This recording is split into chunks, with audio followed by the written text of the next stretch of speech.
दोस्तों, उम्मीद है आप सभी लोग स्वस्थ होंगे, मस्त होंगे और व्यस्त होंगे। तो आज की क्लास में हम लोग डिस्कस करने वाले हैं मेडिवल हिस्ट्री के कुछ इम्पॉर्टेंट क्वेश्चंस को, जो कि आपके किसी भी एग्जाम्स में पूछे जाने की जिसकी प्रबल संभावना है। तो फटाफट आप लोग चैनल के वीडियोस को लाइक कीजिए और चैनल को सब्सक्राइब करना ना भूलें। तो चलिए हम लोग अपने क्वेश्चंस की ओर बढ़ते हैं। तो आज का हमारा पहला क्वेश्चन है, अलाई दरवाज़ा। अलाई दरवाज़ा का निर्माण किस सुल्तान ने करवाया था? तो आंसर है अलाउद्दीन खिलजी ने।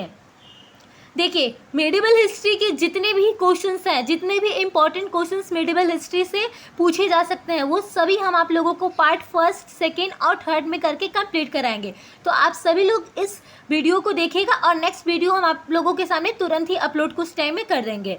तो नेक्स्ट क्वेश्चन की ओर बढ़ते हैं। नेक्स्ट क्वेश्चन है, बाजार नियंत्रण प्रथा किसने लागू की थी? तो बाजार नियंत्रण प्रथा जो है वो अलाउद्दीन खिलजी ने लागू की थी। नेक्स्ट क्वेश्चन है, सर्वप्रथम लोक निर्माण विभाग की स्थापना किसने की थी? सर्वप्रथम लोक निर्माण विभाग की स्थापना किसने की थी? तो फिरोज शाह तुगलक ने लोक निर्माण विभाग की स्थापना की थी। नेक्स्ट क्वेश्चन की ओर बढ़ेंगे। तो नेक्स्ट क्वेश्चन है, तैमूर लंग ने किस वर्ष भारत पर आक्रमण किया था? तो तैमूर लंग ने 1398 ईस्वी में भारत पर आक्रमण किया था। नेक्स्ट क्वेश्चन की ओर बढ़ते हैं। तो नेक्स्ट क्वेश्चन है, दिल्ली सल्तनत के तुगलक राजवंश का दिल्ली सल्तनत के तुगलक राजवंश का अंतिम शासक कौन था? तो नासिर उद्दीन महमूद जो था वो तुगलक राजवंश का अंतिम शासक था। यहाँ पे आप सभी लोगों के लिए, चाहे एग्जाम्स आपका बीपीएससी हो, एसएससी हो, यूपीएसआई या फिर यूपी कांस्टेबल का हो, आपके लिए मेडिवल हिस्ट्री का जब भी क्वेश्चन पूछा जाएगा तो यहाँ से आपको क्वेश्चन देखने को जरूर मिलेंगे, क्योंकि यहाँ पे सारे क्वेश्चंस का निचोड़ एक लेके आया गया है आपको इस वीडियो के माध्यम से। तो नेक्स्ट क्वेश्चन की ओर बढ़ते हैं। किस सुल्तान ने आगरा नगर बसाया था? यानी कि आगरा नगर जो है वो किसके द्वारा बनाया गया था? तो सिकंदर लोदी ने ये आगरा नगर बसाया था। कौन गुलरुखी के उपनाम से कविताएं लिखता था? क्वेश्चन है, कौन गुलरुखी के उपनाम से कविताएं लिखता था? तो सिकंदर लोदी। नेक्स्ट क्वेश्चन है, भारत में, ये क्वेश्चन आप लोगों के लिए इम्पोर्टेंट होने वाला है, तो इसको आप लोग टिक कर लीजिएगा, क्योंकि ये कितने बार क्वेश्चंस को पूछा गया है। भारत में पोलो खेल का प्रचलन किसके द्वारा किया गया था? तो तुर्कों के द्वारा भारत में पोलो खेल का प्रचलन किया गया था। नेक्स्ट क्वेश्चन है, दिल्ली की किस सुल्तान ने ब्राह्मणों पर भी कर लगाया था? यहाँ पे दिल्ली की उस शासक का नाम पूछा जा रहा है जिसने ब्राह्मणों पर भी कर लगाया था। तो फिरोज तुगलक ने ब्राह्मणों पर भी कर लगाया था। नेक्स्ट क्वेश्चन की ओर बढ़ते हैं। तो नेक्स्ट क्वेश्चन है हमारा, कश्मीर का वह शासक जो कश्मीर का अकबर के नाम से जाना जाता है। ये क्वेश्चंस कितने बार पूछे गए हैं कि कश्मीर के उस शासक का नाम बताइए जो कश्मीर के अकबर के नाम से जाना जाता है। तो जैनुल आबिदीन को कश्मीर के अकबर के नाम से भी जानते हैं। नेक्स्ट क्वेश्चन है, बहमनी राज्य की स्थापना किसने की थी? इसे भी आप लोग इंपॉर्टेंट टिक कर लीजिएगा, ये भी कितने बार आपके एग्जाम्स में पूछे गए हैं। प्रीवियस ईयर के क्वेश्चंस पेपर आप लोग देखेंगे तो। बहमनी राज्य की स्थापना किसने की थी? तो 1337 यानी कि 1337 में अलाउद्दीन हसन बहमन शाह ने बहमनी राज्य की स्थापना की थी। बहमनी राज्य की स्थापना कब हुई थी? तो 1337 ईस्वी में। और किसने की थी? तो अलाउद्दीन हसन बहमन शाह ने की थी।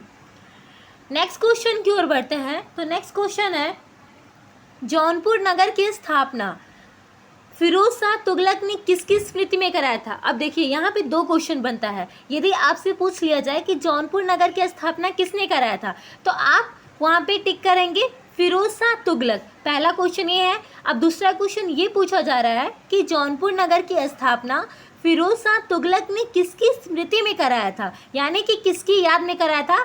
तो मोहम्मद बिन तुगलक के स्मृति में कराया था। नेक्स्ट क्वेश्चन है, गोलकुंडा को वर्तमान में किस नाम से जाना जाता है? ये जो शहर है उसको पहले गोलकुंडा के नाम से जाना जाता था।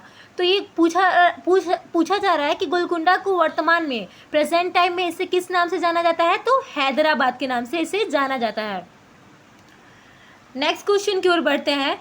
तो नेक्स्ट क्वेश्चन है, किस स्मारक में वह गुंबद है जो संसार के विशालतम गुंबदों में से एक है? तो आप लोग टिक करेंगे गोल गुंबद बीजापुर। नेक्स्ट क्वेश्चन की ओर हम लोग बढ़ते हैं। तो ये क्वेश्चंस आप लोग के लिए इंपॉर्टेंट होने वाला है, तो इसको आप लोग डबल टिक कीजिए। विजयनगर की स्थापना किसने की थी? विजयनगर की स्थापना किसने की थी? तो विजयनगर की स्थापना किस वर्ष में हुई थी? ये दो क्वेश्चन यहाँ पे आपको देखने को मिलेंगे। तो विजयनगर की स्थापना हरिहर और बुक्का नाम के दो भाई थे, उन्होंने ही विजयनगर की स्थापना की थी। और कब की थी?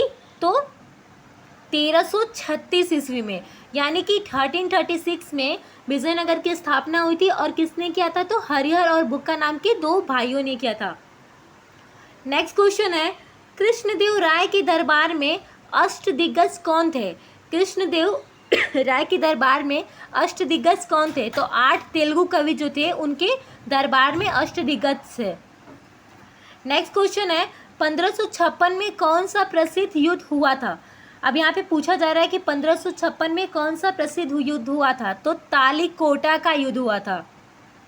आपसे क्वेश्चन ऐसे भी पूछा जा सकता है कि तालीकोटा का युद्ध किस वर्ष हुआ था? तो आप लोग टिक करेंगे 1556 में हुआ था। नेक्स्ट क्वेश्चन है, ये क्वेश्चंस को आप लोग इंपॉर्टेंट टिक कीजिएगा। विजयनगर किस नदी के तट पर स्थित है? विजयनगर किस नदी के तट पर स्थित है?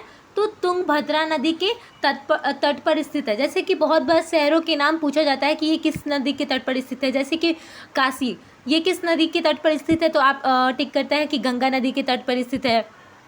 लखनऊ शहर के बारे में पूछा जाता है तो लखनऊ जो है वो गोमती नदी के तट पर स्थित है। वैसे ही पटना जो है शहर वो किस नदी के तट पर स्थित है? ऐसे बहुत सारे सिटी के नाम जो है वो पूछे जाते हैं। नेक्स्ट क्वेश्चन है, मीनाक्षी मंदिर कहाँ स्थित है? मीनाक्षी मंदिर कहाँ स्थित है? तो मदुरई में मीनाक्षी मंदिर स्थित है। नेक्स्ट क्वेश्चन है, चार मीनार का निर्माण किसने कराया था? चार मीनार का निर्माण कुली कुतुब शाह ने चार मीनार का निर्माण कराया था। लास्ट क्वेश्चन है, प्रसिद्ध विरूपाक्ष मंदिर कहाँ स्थित है? तो प्रसिद्ध विरूपाक्ष मंदिर जो है वो हम्पी में स्थित है। तो आज का क्लास हमारा इतना ही। नेक्स्ट क्लास में हम आप लोगों को मेडिवल हिस्ट्री के ही और भी क्वेश्चंस के साथ मिलेंगे। तो आज के लिए इतना ही, धन्यवाद।